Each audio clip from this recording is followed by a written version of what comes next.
continue to recognize Public Health Week this week with a focus today on pool safety. Jennifer Veilleaux, I messed that up, Veilleaux, is here from the Butte County Health Department. She's an environmental health specialist to share some reminders, if you will, for people when it comes to pool safety. Of course, you know, creeks and streams are a problem, but swimming pools are also really where probably the biggest problem lies. And I think people might be surprised by how many drownings occur every year.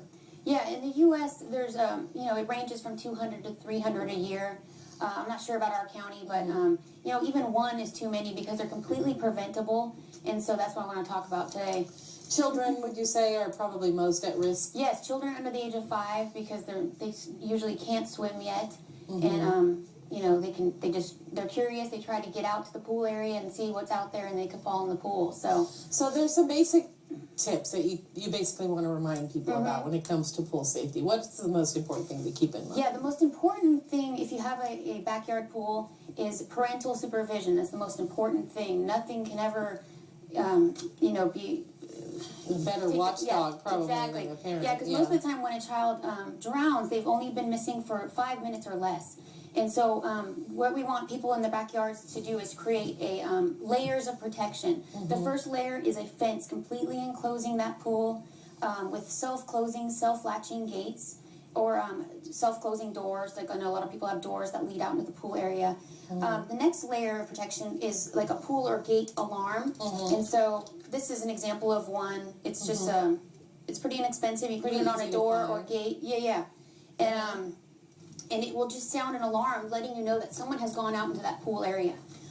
Another thing is they also make these actual pool alarms.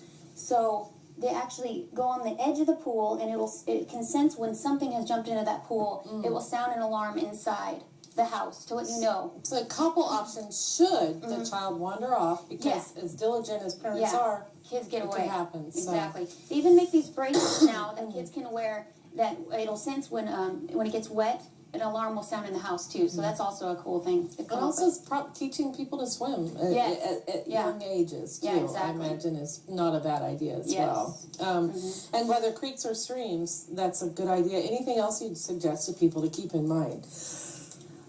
Around creeks and streams, you know, the only thing that you have is adult supervision. There's no, you can't secure a creek or stream, so that's all you have.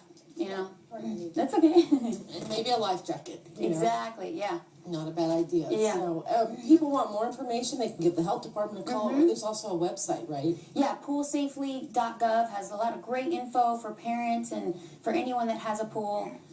Just go there. There's tons of info. And you could always call us at Butte County Public Health. Yeah. Pardon me. Got a bit of a tickle there. Some good information. I want to thank you so much for coming on Thank the you show so much today. for having me. And we'll be back with more right after this.